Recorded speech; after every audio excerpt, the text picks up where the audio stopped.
জীবনানন্দ যখন কবিতা লেখা শুরু করে তখন কেউ তার কবিতা তেমন একটা বুঝতেন না। কেন বুঝতেন না?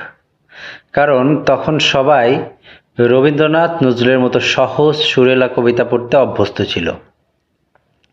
আর জীবনানন্দ লিখত একদম অন্যরকম, ভাষা কঠিন, ভাবনা অদ্ভুত, একটু ডিপ। পত্রিকার লোকেরা তার লেখা ফেরত দিত। বুদ্ধদেব বসুর একটা ব্যাপার ছিল। বুদ্ধদেব বসু প্রথমে বলেছিল, এগুলো কি লিখছে, মাথার উপর দিয়ে যায়। কিন্তু পরে তিনি বুঝলেন যে এই ছেলেটাই আসল জিনিস লিখেছে।